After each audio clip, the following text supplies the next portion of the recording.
Gihagit ni Davao City Acting Mayor Baste Duterte ang gobyerno nga imbestigahan ang SALN o Statement of Assets, Liabilities and Net Worth ni House Speaker Martin Romualdez tungod kadudahan matud pa ang kadako sa gisaka niini.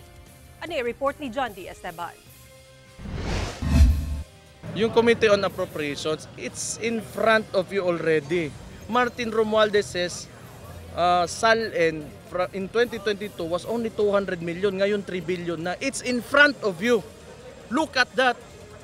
Mao kini ang hagit ni Davao City Acting Mayor Sebastian Baste Duterte sa Committee on Appropriations sa Kamara. Imbestigahan ang Statement of Assets, Liabilities and Net Worth o SALN ni House Speaker Martin Romualdez. Sumala niya, dako matud pa kaayo ang gisaka sa SALN sa House Speaker.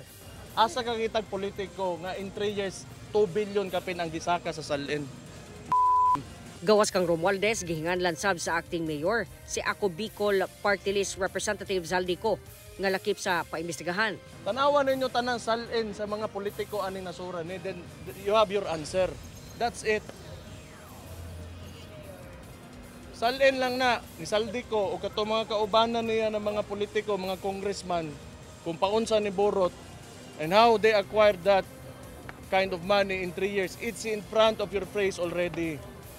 Wala pa'y tubag ang House Speaker o si Ko sa maong payag na pangutana sab si Acting Mayor Baste kung mutambong ba siya o ganing imbitahan sa investigasyon kalabot sa flood control.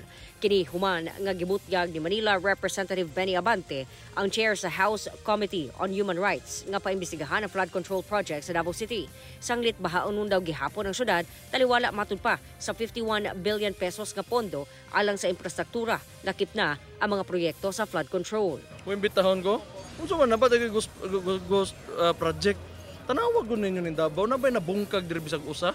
Pangutana niya, nganong napadulong sa mga Duterte ang issue sa flood control. Nagsugod si Marcos, kadagan kay sa panganlan na contractor, tapos may expose na kunwari, sinakyan na ng mga LP. Ngayon, napunta sa amin yung istorya. Paano? Yung issue ng flood control na ghost projects, termino niya, bakit siya bumaktrack ng ano? It doesn't make sense. Wala, cooking show na pod mo. Wala na ilang sinasabi nila na all roads lead to the Dutertes. Crazy. Wala pasay pahayag ang Malacañang kalabot niini. Kauban si Bebot Cajes ug Jojo Solarte sa kamera. John D. Esteban. 1 Mindanao.